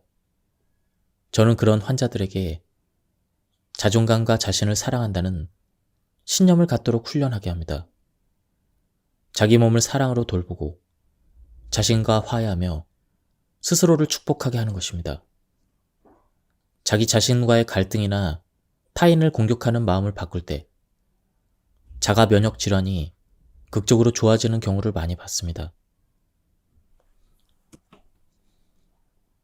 암 발병도 내 몸에서 암세포를 잡아먹는 NK세포가 암이 생겨도 방치해버린 결과입니다. 면역세포를 지휘하는 암 억제 유전자가 작동하지 않기 때문이죠. 암 환자가 죽고 싶다 같은 부정적인 생각을 하면서 절망과 두려움을 느낄 때 유전자는 이를 그대로 받아들여 암을 잡아먹지 않는 방향으로 결정하고 작동하지 않게 되는 것입니다. 이처럼 우리 마음에 무슨 생각을 품고 있는지는 무척 중요합니다. 당뇨병, 약 없이 쉽게 낫는 법. 제2형 당뇨의 근본 원인은 과로와 스트레스, 운동과 휴식 부족, 과식입니다. 특히 과식으로 에너지를 지나치게 섭취한 결과 혈액 속에 남아도는 포도당이 많아져서 고혈당 상태에 이릅니다. 따라서 과식, 과로, 스트레스와 같은 무리한 생활 습관을 바꾸는 것이 당뇨 치유를 위해 가장 중요합니다. 약 10년 전입니다. 70대 중반의 한 남성 당뇨 환자가 저를 찾아왔습니다. 이분은 지난 20년 동안 혈압 강화제와 당뇨약을 먹고 있었습니다. 그리고 최근 5년 동안은 인슐린에 의존하고 있었습니다. 이분은 당뇨 합병증이 심해서 백내장 수술과 망막증 수술을 받았고 심근경색으로 스텐트 시술을 받았고 뇌경색 때문에 혈전용해제와 혈압약도 먹고 있었습니다. 근래에는 걷고 있을 때 발바닥이 땅에 닿는지 안 닿는지 모를 정도로 감각신경장애가 있었고 콩팥 기능도 떨어져 얼마 지나지 않아 신장투석을 해야 될지 모르는 상태였습니다. 이분은 내가 죽어가고 있구나 생각하면서 자식들한테 유언도 남기고 재산 분배도 이미 해놓은 상태로 우리 병원에 왔습니다. 이분을 치유하는 첫 단계는 생채식 요법이었습니다. 아침에는 생채소즙과 과일, 식물성 기름만 먹고 점심과 저녁으로 생곡식가루와 볶은 곡식, 생채소, 미역이나 다시마 같은 생해조류, 견과류, 과일, 식물성 기름 등을 먹었습니다. 이 식단으로 약 20일 정도 계속하자 인슐린이나 혈당 강화제를 쓸 필요가 없어졌습니다. 모든 약을 끊을 정도로 다 정상이 되었습니다. 두 번째 단계에서는 약 2주 동안 절식을 했습니다. 생채소즙과 식물성 기름, 감리차 같은 것만 먹는 것입니다. 동시에 맨발 걷기 등의 운동을 하면서 스트레스를 관리하게 했습니다. 2단계 후에 거의 옛날의 건강을 되찾았습니다. 지금 그분은 치유받은 지 약 10년이 지났습니다. 얼굴에 있던 검버섯이 깨끗이 사라지고 흰머리가 검은 머리로 바뀌었습니다. 처음 병원에 왔을 때는 잘 걷지도 못했던 분이 지금은 스스로 농사를 지을 정도로 좋아졌습니다. 그분은 외식할 일이 있으면 생채식 도시락을 싸서 드실 만큼 철저히 식사 원칙을 지킵니다. 이분이 하는 걸 보면 분명 100세 장수하실 것 같습니다. 이렇게 심한 당뇨도 좋아졌습니다. 저는 이렇게 당뇨를 치료하여 좋아지지 않는 경우를 단 한 번도 본 적이 없습니다. 평생 인슐린에 의존해야 되는 제1형 당뇨도 생채식 요법을 권합니다. 물론 인슐린을 끊을 수 없다 해도 제 경험에 의하면 인슐린 투여량을 현저히 줄일 수가 있습니다. 환자 중에는 인슐린이 더 필요 없을 만큼 좋아진 경우도 있었습니다. 콩팥 기능이 나빠서 신부전이 초래되어 칼륨 투여를 제한하는 환자를 제외하면, 즉 칼륨을 조심해야 되는 환자가 아니라면 모든 당뇨 환자는 이와 같은 생채식과 생채소즙 절실 요법을 실천할 때 틀림없이 당뇨가 완치될 것입니다. 당뇨 그 자체는 병이 아니라 피의 오염입니다. 피가 맑고 깨끗하면 절대 당뇨가 올 수 없습니다. 스트레스를 지나치게 받고 과로하거나 과식할 때, 그것도 밀가루나 설탕, 기름기 많은 음식을 과식하면 장 점막이 손상되어 장 누수 증후군이 생기고, 따라서 피가 탁해져서 피 속에 많은 내 독소가 쌓이게 됩니다. 피 속의 노폐물이나 과잉 영양분, 중간 대사 산물 등도 우리 몸의 에너지로 쓰이는데, 우리 몸에 들어온 영양소를 에너지로 활용하려면 반드시 포도당으로 바뀌어 세포로 들어가야 합니다. 세포는 포도당을 연소하여 에너지를 만드는데, 이때 인슐린이라는 열쇠가 있어야 포도당이 세포 안으로 들어갈 수가 있습니다. 스트레스, 과로, 과식 등으로 혈액이 오염되면 인슐린 양이 고갈되어 인슐린 작용이 저하됩니다. 인슐린이 부족해서 혈액 속의 당을 다 활용하지 못하면 당을 밖으로 내보내야 합니다. 인체가 생리 기능의 항상성을 유지하기 위해서 어쩔 수 없이 오줌으로 내보내는데, 그게 바로 포도당이 많이 섞인 오줌인 당뇨입니다. 당뇨가 나쁜 것이 아니라 피가 오염된 게 잘못된 것입니다. 피를 오염시키는 원인, 즉 당뇨의 원인을 해결하지 않고 방치하면 당뇨도 낫지 않지만 많은 합병증이 생기고 치명적인 질병으로까지 발전합니다.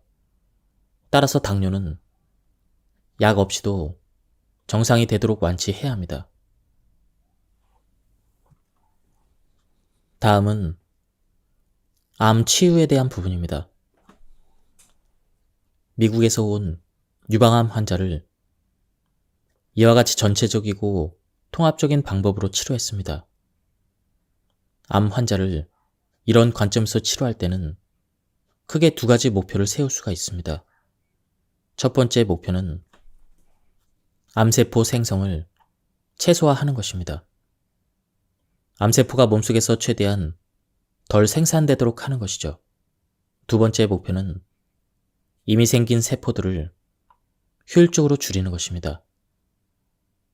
이를 이루기 위해서는 두 가지 전략, 곧 육체의 환경과 마음의 환경을 바꾸는 방법을 사용합니다. 이 전략을 통해 위와 같은 두 가지 목표에 도달할 수가 있습니다. 첫 번째 전략, 육체 환경을 바꾼다. 암을 치유하는 첫 번째 전략은 몸이 가장 편안하고 유쾌하도록 환경을 바꾸는 것입니다. 우리 몸은 기본적으로 좋은 음식을 먹고 깊이 숨을 쉬고 충분히 휴식을 하고 기분 좋은 활동을 하는 생활 습관을 추구합니다. 첫째, 햇빛을 듬뿍 받고 흙에서 자란 채소와 과일, 통곡식을 먹습니다. 될 수 있는 대로 친자연적이고 덜 불명화된 환경에서 자란 채소와 과일, 곡식과 씨앗을 먹어야 합니다. 이런 음식을 선택해서 먹는 것은 아주 중요합니다. 단순히 채식만 하라는 이야기가 아닙니다. 비닐하우스에서 인공 비료로 기른 것이 아닌 햇빛을 받고 흙에서 자란 채소와 과일, 통곡식 등 자연 식물식을 하라는 것입니다. 식물은 햇빛으로 자랍니다. 햇빛을 받은 이파리에서 엽록체가 햇빛 에너지를 이용하여 이산화탄소를 받아들이고 뿌리는 땅에서 수분을 빨아들입니다. 식물은 이렇게 모은 이산화탄소와 수분으로 탄수화물을 만드는데 이 작용을 광합성이라고 합니다. 우리가 햇볕을 받으며 흙에서 자란 식물을 먹으면 이산화탄소는 숨으로 빠져나가고 수분은 오줌으로 빠져나갑니다. 그러면 무엇이 남겠습니까? 햇빛 에너지가 남습니다. 그 햇빛 에너지가 생명의 에너지입니다. 우리가 이런 식물을 먹으면 포도당이 세포로 들어가고 세포 소 기관인 미토콘드리아 안에서 포도당과 산소가 불태워집니다. 미토콘드리아는 에너지를 생산하는 발전소와 같습니다. 이 미토콘드리아의 전원을 켜고 불씨를 만드는 것이 바로 햇빛 에너지입니다. 그래서 이 과정이 순조롭게 진행되려면 햇볕을 많이 쬐는 채소와 과일, 곡식과 씨앗을 될수록 조리를 덜하여 자연 그대로 먹는 것이 중요합니다. 둘째, 몸에 햇볕을 쬐고 맨발로 땅을 밟으며 걷습니다. 우리의 몸은 햇볕을 받고 땅을 맨발로 밟으며 그때 얻은 자연 생명의 에너지를 좋아합니다. 햇볕을 쬐면 면역력과 자연 치유력을 높이고 비타민 D의 생성을 도우며 우울함도 줄일 수가 있습니다. 햇볕은 필수 영양소이자 보약과 같습니다. 맨발로 땅을 밟거나 맨손으로 흙을 만지며 대지의 에너지를 받는 것도 꼭 필요합니다.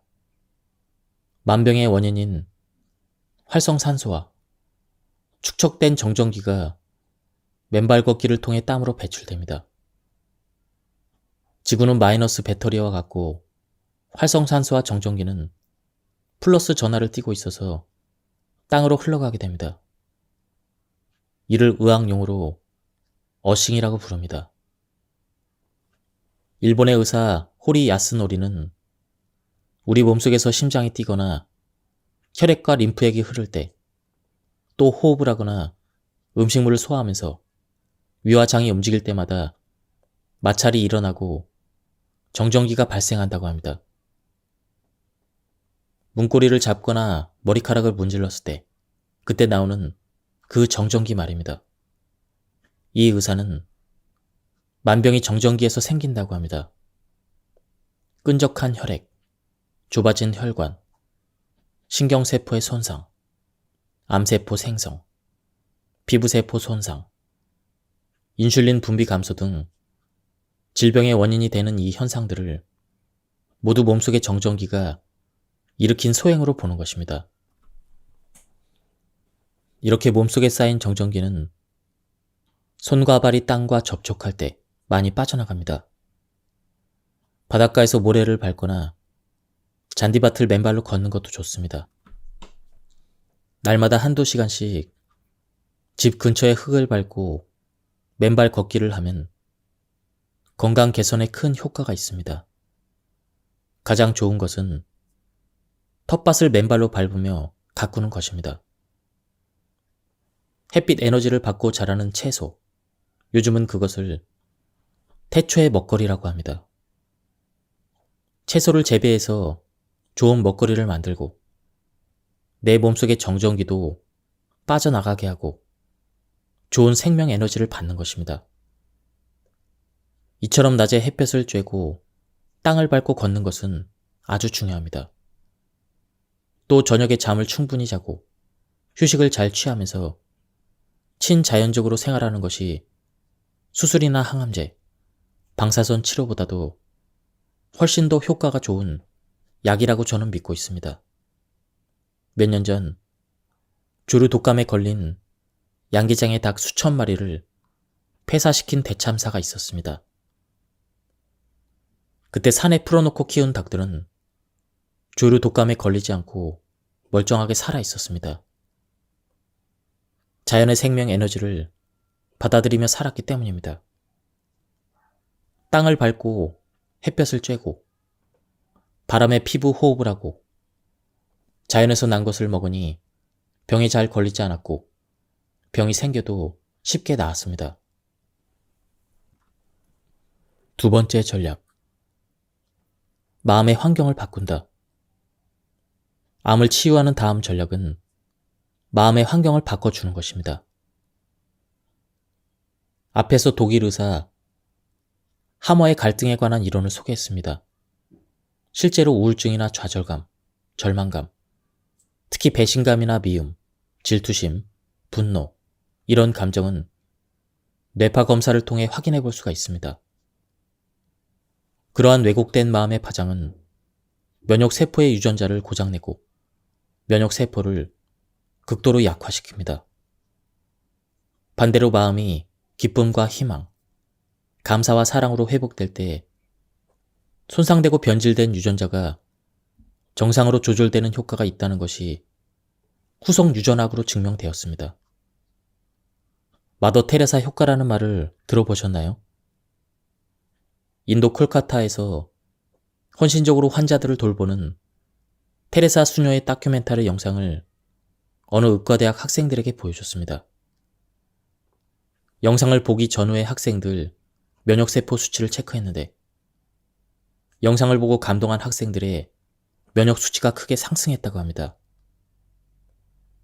이처럼 남을 돕거나 봉사하는 모습을 보기만 해도 면역력이 높아지는 것을 마더 테레사 효과라고 합니다. 우리가 사랑을 주고받을 때 면역이 얼마나 좋아졌는지 증명한 것입니다.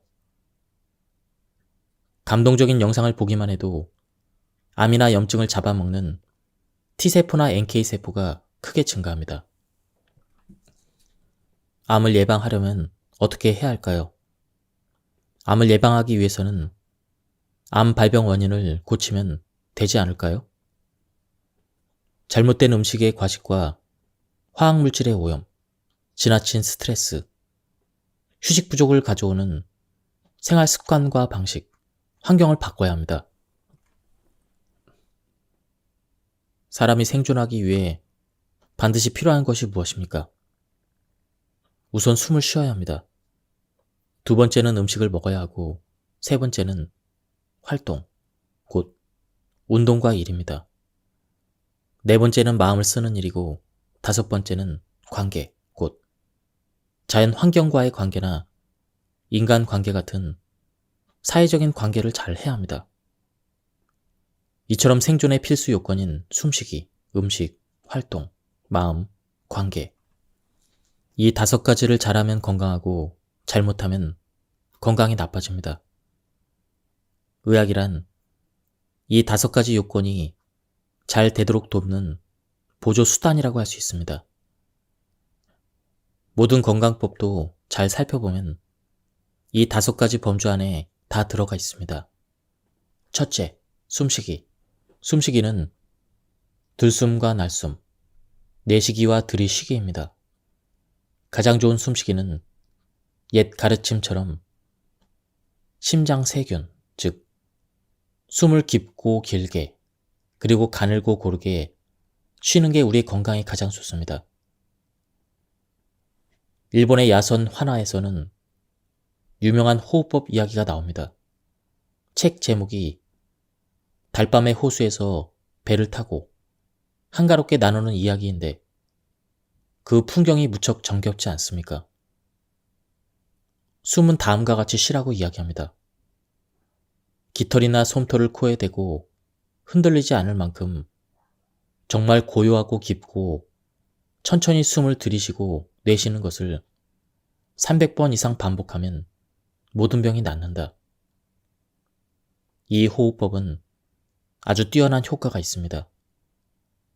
누구나 해볼 수 있는 실천법이기도 합니다. 누워서 하거나 앉아서 해도 괜찮고 저녁에 잠자리에 들어서도 해도 괜찮습니다. 이 방법대로 숨을 쉬다 보면 호흡수를 잊어버리기도 하는데 어쨌든 300개까지 헤아리며 숨을 쉬어봅니다.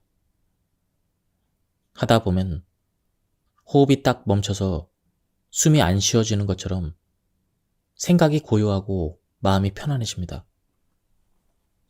암을 일으키는 배후에는 자율신경 장애가 자리 잡고 있는데요. 대체로 교감신경이 흥분하고 부교감신경이 약해져 있는데 이 자율신경을 조화롭게 회복하는 방법 중에 가장 효과적인 방법이 호흡법입니다. 숨쉬기를 통해서 자율신경을 조절할 수 있는데요. 고요하고 가늘게 그리고 고르게 숨을 쉬는 것. 이것이 숨쉬기의 핵심입니다. 둘째, 음식의 섭생. 암 예방을 위해서 음식은 아주 중요합니다. 아침에는 생채소즙, 과일, 견과류, 올리브유나 코코넛 오일 같은 식물성 오일을 가볍게 먹도록 권합니다. 아유르베다 의학에서는 태양이 정중에 왔을 때, 즉 점심에 가장 주된 식사를 하는 게 좋다고 말합니다. 그 이유는 점심때가 우리 생리활동이 가장 왕성하기 때문이라고 합니다. 아침과 저녁은 가볍게 먹고 점심으로는 충분히 좋은 식사를 하는 게 좋다는 것입니다. 아침은 생채소즙이나 계절 과일과 코코넛 오일, 기, 올리브유 같은 오일을 먹고 배가 고프면 식간의 과일을 더 먹습니다.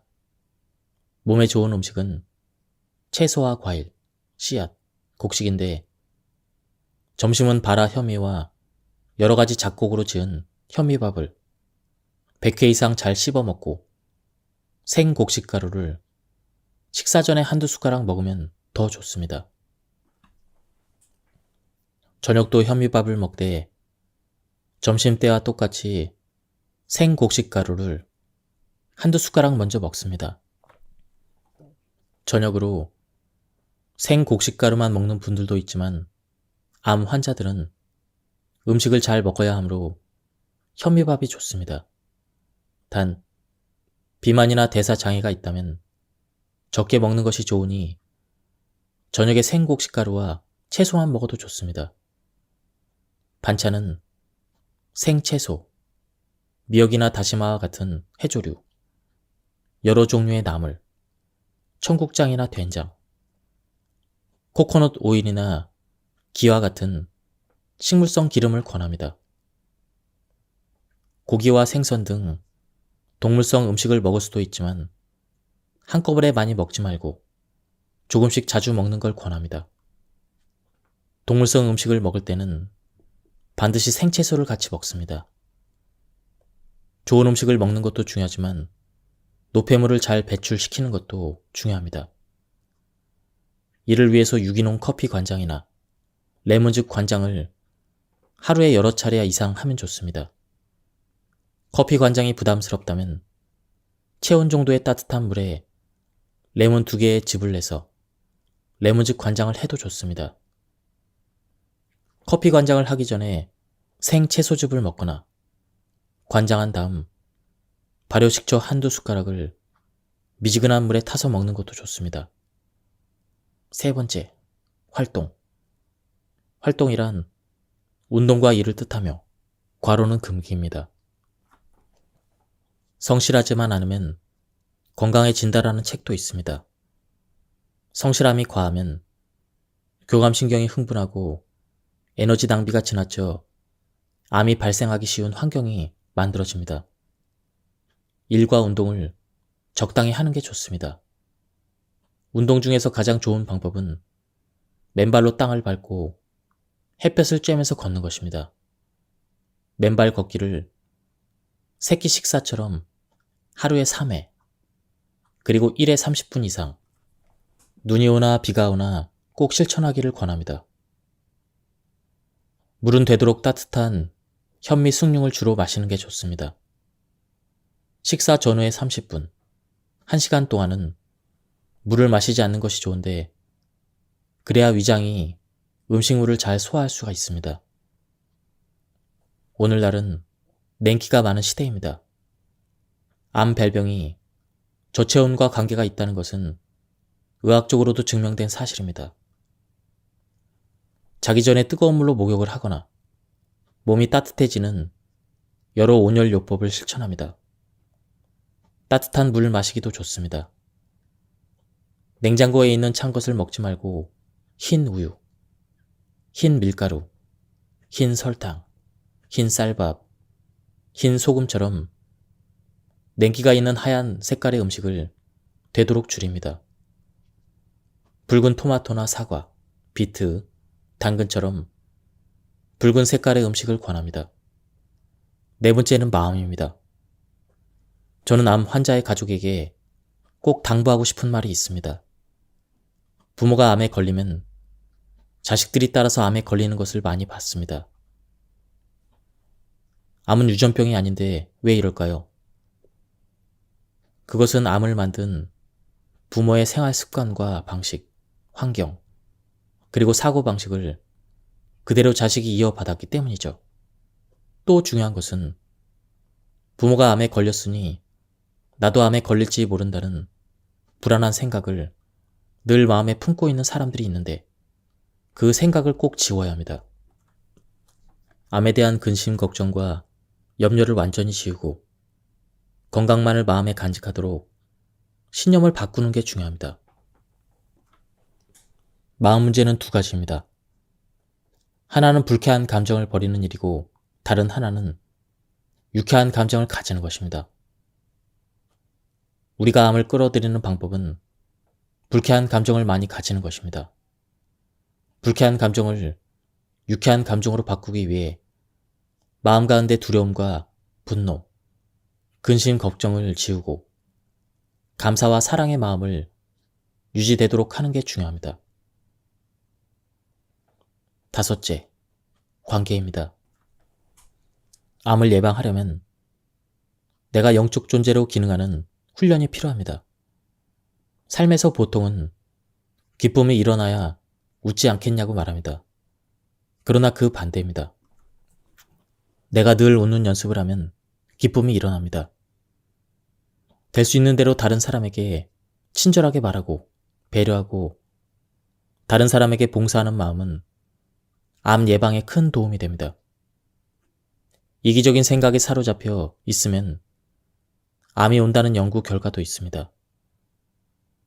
마음 가운데 행복감과 기쁨을 주는 삶의 목표를 향해 도전적으로 나아가야 그리고 삶이 행복과 그리고 기쁨 속에 있어야 암이 찾아오지 않습니다.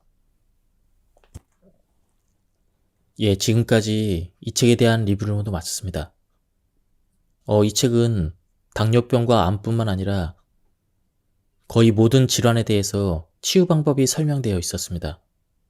시간 관계상 전체를 다 소개해드리진 못했는데요. 한번 책을 구해서 읽어보실 것을 추천드립니다. 여기서 리뷰를 마치도록 하겠습니다. 감사합니다.